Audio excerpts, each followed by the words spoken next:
Hallelujah. सभी को जय मसीह की। मैं अमरीक जॉय आज एक बार फिर प्रभु पिता का धन्यवाद करता हूँ कि प्रभु पिता ने समय दिया कि परमेश्वर के वचन आपके साथ बांट सकूँ। आप मेरे इस चैनल को सब्सक्राइब कर लो, साथ में जो बेल आइकन उसको टच कर लो ताकि आने वाले वीडियो का नोटिफिकेशन, उसकी जानकारी आपको तुरंत मिलने पाए और आप मेरे साथ इस वीडियो के अंत तक बने रहें। तो आज मैं जो आपसे बात करने वाला हूँ, इस बात को बहुत ध्यान से सुनना, इस बात को ध्यान से समझना कि आज का जो दौर चल रहा है, आज का जो समय है, तो इन दिनों में चाहिए था कि जो मसीह के लोग हैं, जो सेवक लोग हैं, वो परमेश्वर के वचन को बहुत टाइप से लोगों में बांट सकें। बहुत टाइप से प्रभु यीशु का जो प्रचार है वो बहुत टाइप से पूरी तरह फैला सकें। लेकिन आज अगर प्रभु यीशु का प्रचार नहीं फैल रहा, आज अगर प्रभु यीशु मसीह का जो काम है वो अच्छे से नहीं हो पा रहा, तो उसका जिम्मेवार कौन है? जी हाँ, उसका जिम्मेवार है कौन? क्या शैतान?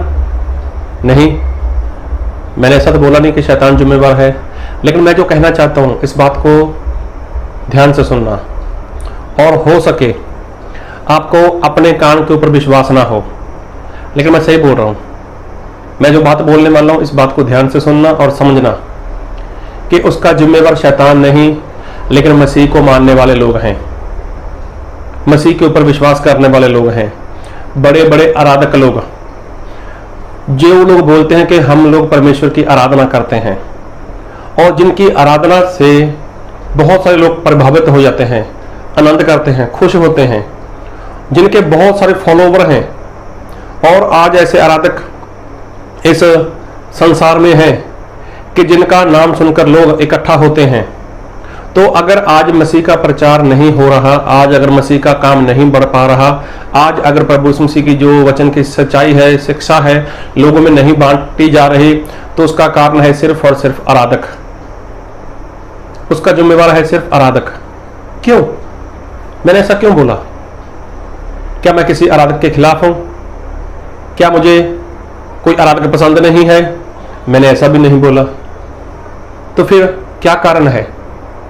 क्यों बोला मैंने ऐसा? क्या आपको अपने कान के ऊपर विश्वास नहीं हुआ कि मैं ऐसे कैसे बोल सकता हूं? जी हाँ, मैंने जो बोला है मैंने सही बोला है।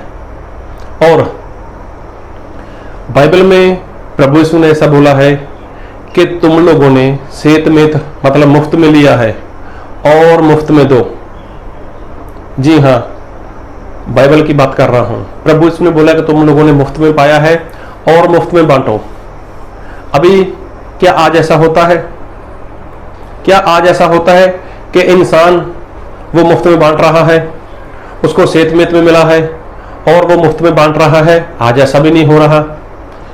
आज अगर कोई परमेश्वर का दास, अगर कोई परमेश्वर का जन आत्मा और सच्चाई के साथ परमेश्वर के वचन को बांटता है, आत्मा सच्चाई के साथ परमेश्वर के वचन को लोगों में बांटना चाहता है, और अगर उसका मन है कि वो किसी ऐसे प्रभु के आराधक को या प्रभु की आराधिका को उस मीटिंग में बुलाए, और उस कारण बहुत से लोग क्या हो जाएंगे, उनका नाम जो बहुत बड़ा फैला हुआ है, तो वो लोग वहां पर ना चाहते हुए भी वहां पर आएंगे। किसके लिए मालूम? उस आराधक के लिए या उस आराधिका के लिए जो परमेश्वर की महिमा करता है या महिमा करने वाली है। तो बहुत से लोग उनको देखने के लिए वहां पर आएंगे। अगर मान लो मुझे किसी आराधक की जरूरत है, मैं किसी ऐसे आराधक को बोलूं कि मुझे यहां पर बंदगी करनी है, तो क्या आप आओगे? तो सामने वाला क्या मालूम क्या बोलता है? हाँ आएंगे। और आओगे तो आपका चार्ज क्या रहेगा मालूम? बोलते हैं 20,000 रुपया, 25,000 रुपया, 30,000 रुपया मेरा चार्ज है। तो किस लिए? मेरे पास 3-4 लोग आएंगे, फिर मेरा आने जाने का खर्च हो गया, फिर ऐसा है वैसा है, फिर हमारे घर के भी कुछ खर्च हैं। तो 20-25,000 या 30,000 अगर कोई डिमांड करता है, तो जब वो स्टेज के ऊपर खड़ा होकर, या मैं लोगों में ऐसा बोल सकता है कि परमेश्वर ने मुझे ये गिफ्ट दिया है, परमेश्वर ने मेरा इस्तेमाल किया है, मैं किसी काम का नहीं था, लेकिन परमेश्वर की कृपा के साथ परमेश्वर ने मुझे अच्छी आवाज़ दी, मैं परमेश्वर की आराधना करवा सकता हूँ या मैं आराधना करवा सकती हूँ, तो क्या वो ऐसी गवाही देगा? क्या उसकी गवाही वो झूठी नहीं होगी? बात को ध्यान से सुनो। परमेश्वर ने इंसान को फ्री में दिया है, तो जो सेवक आपको बुला रहा है, क्या उसको नहीं पता कि आप इतनी दूर से आने वाले हो, आप गाड़ी में आने वाले हो, गाड़ी में आओगे, आपका पेट्रोल खर्च होगा, फिर आपके साथ 2 या 3-4 लोग होंगे भी, तो उनका भी कुछ ना कुछ इंस्ट्रूमेंट जो भी होगा उनका, तो वो भी उनका, वो सब कुछ क्या सेवक नहीं जानता? तो आपने अपनी फीस तो रख ली, 25,000 रुपया, 30,000 रुपया या 20,000 रुपया फीस क्यों रखी आपने? तो परमेश्वर के मन की इच्छा थी कि मैं इस सेवक, मतलब यहां पर मैं परमेश्वर का वचन बांटूंगा, इस जगह पर मैं परमेश्वर के नाम की आराधना करूंगा, लेकिन मैं उस सेवक को बुलाना चाहता हूं, या उस आराधक को बुलाना चाहता हूं, या मैं उस आराधिका को बुलाना चाहता हूं, और जिसके कारण लोग वहां पर इकट्ठा हो जाएंगे। लेकिन आज तो ज्यादातर आराधक लोग, आराधिका लोग क्या करते हैं? अपनी फीस रखी हुई है, अभी फीस रखी हुई है उन लोगों ने, तो क्या वो परमेश्वर का काम हो पाएगा? तो देखो, सबसे बड़ा जिम्मेवार कौन है? ये वही जिम्मेवार है जो इंसान अपने काम के लिए कोई फीस रखता है। मान लो मैंने किसी को बुलाना है, मेरे पास 20,000 का प्रबंध नहीं है, मैं बस 25,000 किसी को नहीं दे सकता, मेरा इतना बड़ा बजट नहीं है, तो मैं क्या करूंगा फिर? मैं तो कोई ऐसा इंसान ढूंढूंगा कि जो बहुत सिंपल सा हो और जो हो बहुत, मतलब परमेश्वर की आराधना करा सके, लेकिन उसको कोई जानता ना हो, मैं तो उसको बुलाऊंगा ना। तो फिर लोग ऐसे, आजकल देखते क्या लोग, कौन आराधक आ रहा है, कौन आ रहा है, अगर मैं किसी का नाम लूं तो हो सकता है किसी को बुरा लगे, आप समझ सकते हो। तो आज ज्यादातर लोग एक आराधिका को देखकर, आराधना कराने वाले को देखकर वहां पर लोग जमा हो जाते हैं। आज बहुत से लोगों का फीस रखी हुई है, तो अगर मेरा बजट कम है तो मैं तो उसको नहीं बुलाने वाला, मैं तो मना कर दूंगा। अभी मैं मना कर दूंगा तो उस आराधक की वजह से या उस आराधिका की वजह से वहां पर 200 लोग बढ़ने वाले थे या 250-300 लोग बढ़ने वाले थे, अब नहीं आए तो किसके कारण नहीं आए? उन लोगों की फीस के कारण नहीं आए। अगर वो ऐसा बोले, हाँ आप भी तो परमेश्वर का काम करते हो, मैं भी परमेश्वर का काम करता हूं, चलो दोनों मिलकर काम करते हैं, और मेरा आने जाने का जो भी होगा आपसे होता है तो करना, कोई बात नहीं तो मेरा परमेश्वर कोई बंदोबस्त करेगा, लेकिन मैं आपके साथ मिलकर परमेश्वर की आराधना करता हूं।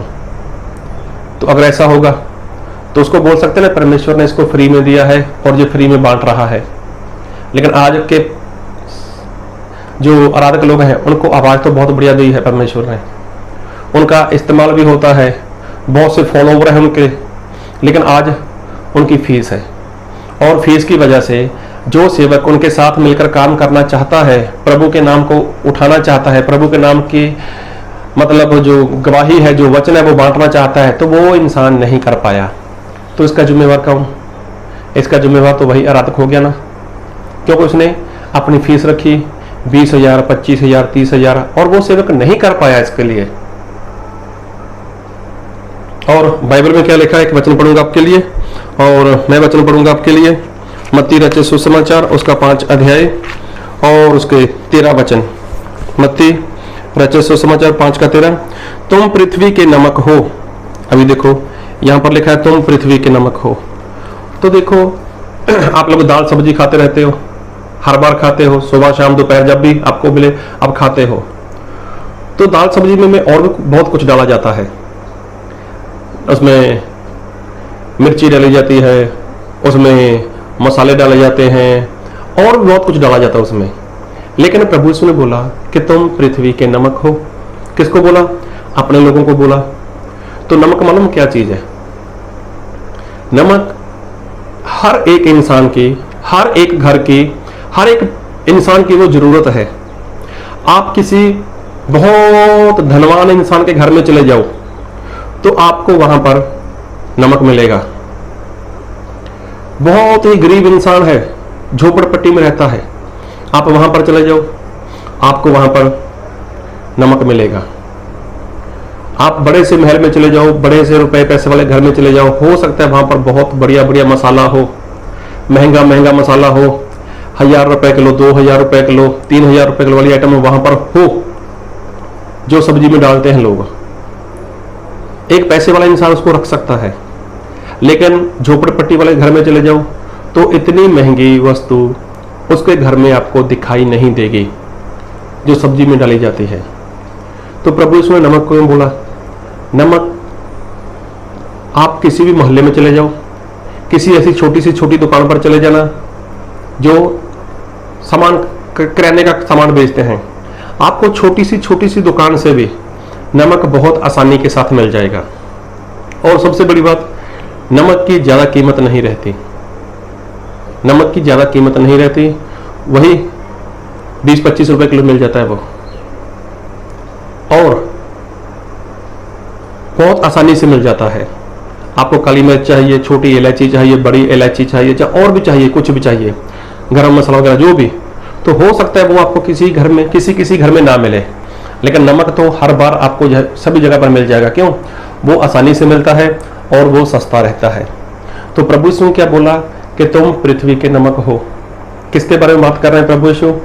अपने मसीही लोगों के बारे में बात कर रहे हैं, जो परमेश्वर की आराधना करवाते हैं उनके बारे में बात करते हैं, जो परमेश्वर का दास है ना, उसके बारे में बात करते हैं। आज बहुत से सेवक लोग ऐसे हैं, अगर उनको कहीं पर बुलाओ तो बोलेंगे हम आएंगे, हम तो एसी में आएंगे, फर्स्ट एसी ट्रेन उसमें आएंगे, या हम प्लेन में आएंगे, और मेरे रहने का, मेरे ठहरने का एक बढ़िया सा होटल होना चाहिए, बढ़िया सा कमरा होना चाहिए, यहाँ पर सारी फैसिलिटी होनी चाहिए।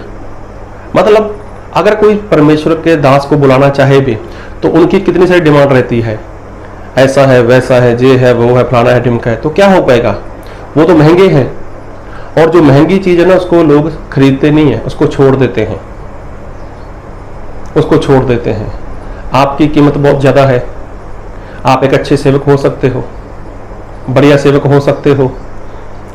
आपने खुद की कीमत इतनी बना ली कि इंसान आपको अपने पास नहीं बुलाना चाहता।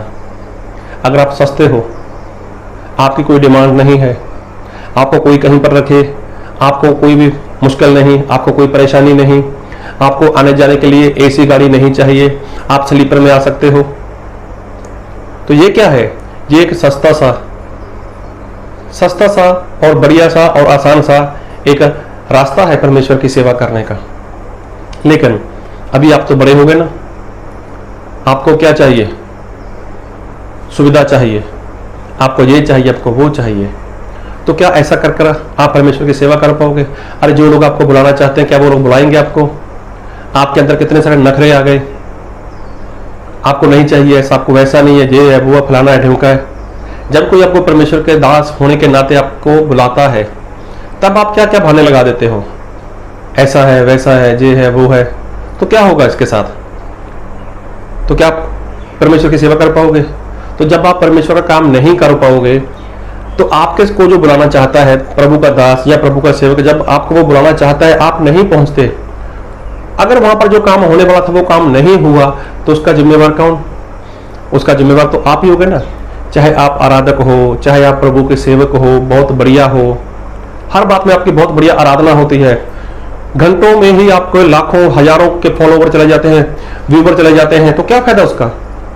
अरे जब आपने अपने आप को कितना किया हुआ है, इतना मूल्यवान कर लिया आपने, आपको कोई मिल नहीं सकता, आपके साथ कोई बैठ नहीं सकता, आपके साथ कोई बात नहीं कर सकता, कितना मूल्यवान कर लिया आपने। तो प्रभु यीशु ने जो दिया आपको फ्री में दिया है, प्रभु यीशु ने आपको जो कुछ दिया फ्री में दिया है, तो आपने क्या कर दिया? आपने खुद को मूल्यवान कर लिया भाई। तो जो परमेश्वर का जन आपके साथ मिलकर परमेश्वर का काम करना चाहता था, अभी वो नहीं कर पाया, तो अभी नहीं कर पाया, वहां पर जो काम होना था वो काम नहीं हुआ, अभी उसका जिम्मेवार कौन?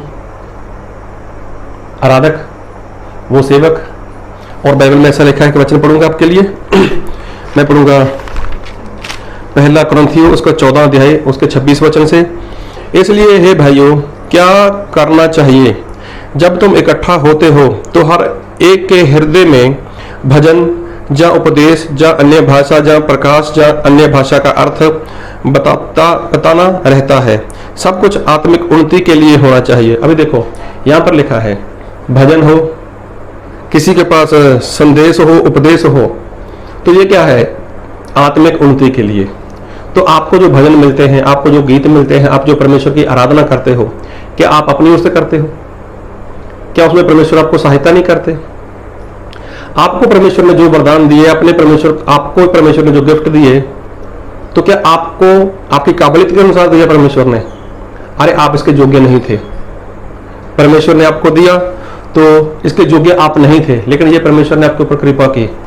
तो अभी परमेश्वर क्या चाहते थे कि तुम नमक के जैसे क्या बनो? साधारण से बन जाओ, सिंपल से बन जाओ, गरीब से गरीब हो, अमीर से अमीर हो, राजा हो, रंक हो, बड़ा धनवान हो या भिखारी हो, सभी के घर में आप आसानी के साथ जा सको, आपका वहां पर उपयोग हो सके। लेकिन आपको फीस चाहिए, 20,000 चाहिए, 25,000 चाहिए, 30,000 चाहिए, ऐसा है, वैसा है, ये है, वो है, फलाना है, ढिमका है। तो जो सेवक आपको बुलाना चाहता था, मैंने कई बार सोचा, मैं आराधक को बुलाकर, मैंने सही बता रहा हूं, मैंने सोचा, मैंने आराधक को बुलाना चाहा, मैंने आराधका को बुलाना चाहा, उनके साथ परमेश्वर की महिमा करें। तो फीस है 25,000, तो 25,000 मेरा बजट नहीं है। हाँ, अगर वो बोले हम आएंगे और हम परमेश्वर की महिमा के लिए आएंगे, तो फिर जब वो मेरे पास आएंगे तो मैं जानता नहीं हूं कि वो इतनी दूर से खर्च कर आएंगे, तो मैं जानता नहीं क्या कि खर्च कर आएंगे, इतने लोग आ रहे हैं तो मुझे उनके लिए कुछ करना चाहिए। लेकिन नहीं, उनको तो फीस चाहिए और वो भी फाइनल करनी होगी। ठीक है, हम इतने देंगे, आपको आ जाओ। तो अगर मैं नहीं कर पाया, उनको नहीं बुला पाया, उनकी वजह से बहुत से कम लोग आए और बहुत लोग आए नहीं, तो जिम्मेवार कौन? वही सेवक, वही आराधक, वही आराधका। तो देखो, परमेश्वर ने आपको फ्री में दिया है, तो आप फ्री में ही उसका इस्तेमाल करना शुरू करो। खाना है, पीना है, रहना है, कपड़े पहनने हैं, ये सारी बातें क्या परमेश्वर नहीं जानते? क्या वो पूरा नहीं करेंगे? अरे वो पूरा करेंगे। जब आपको फ्री में मिला है तो आप फ्री में बांटो। प्रभु यीशु ने क्यों बोला कि तुम पृथ्वी के नमक हो? नमक आसानी के साथ मिलता है, सभी घर में मिल जाता है। तो कभी भी देखना, कोई क्विंटल के हिसाब से, 1 क्विंटल 100 किलो के हिसाब से अपने घर में इकट्ठा नहीं करता। उसको मालूम है, अरे छोटी से छोटी दुकान पे जाओ ना, वहां से मिल जाएगा। तो प्रभु यीशु ने अपने लोगों को नमक ही बोला है। महंगा सा, मूल्यवान सा मसाला नहीं बोला। छोटी इलायची, बड़ी इलायची आदि बहुत से ऐसे मसाले हैं जो महंगे हैं, तो प्रभु यीशु ने उनको ऐसा नहीं बोला, अरे बिना मसाले के चल जाएगा, नमक के बिना नहीं चलेगा, नमक सस्ता है। तो इसलिए आप भी सस्ते बन जाओ, आप भी आसानी से लोगों को मिलना शुरू करो, आसानी के साथ अपना काम करो। आपका काम खत्म होता है तो कोई बात नहीं, आप निकलो, लेकिन जो भी करो आसानी के साथ करो, ताकि लोग आपका आसानी के साथ इस्तेमाल कर सकें। मैंने देखा कई लोगों की फीस बहुत है, आराधक की फीस बहुत है, तो आपको भजन आराधना के लिए किसने पसंद किया? प्रभु ने। किसके लिए? ताकि लोगों की आत्मिक उन्नति हो। उसके बाद आपने क्या किया? अपनी फीस रख ली, आपने खुद को मूल्यवान कर लिया। इसलिए परमेश्वर की जो महिमा होनी चाहिए थी, जो परमेश्वर की आराधना होनी चाहिए थी, जो परमेश्वर का सुसमाचार बांटना चाहिए था, जो परमेश्वर के वचन को लोगों में फैलाना चाहिए था, वो नहीं फैल रहा, सिर्फ और सिर्फ आपकी वजह से। आपकी वजह से ऐसा नहीं हो रहा, आपकी वजह से ऐसा नहीं हो रहा। अगर आप आराधक हो, अगर आप आराधिका हो, अगर आप एक सेवक हो, आपने खुद को मूल्यवान कर लिया, आपने खुद को अपनी उसी बातों की फीस रख ली, मैं आराधना करवाऊंगा, मैं वचन की सेवा करूंगा, ऐसा है, मुझे इतनी पैसा चाहिए, तो आपकी वजह से परमेश्वर का काम रुक चुका है। आज समय है, आज वक्त है, बदल जाओ, अपने में सुधार लेकर आओ और परमेश्वर के वचन को सेवक लोगों के साथ मिलकर सस्ते में आसानी के साथ बांटना शुरू करो। प्रभु आपको इन वचन से बहुत ऐत की आशीष दे। आमीन।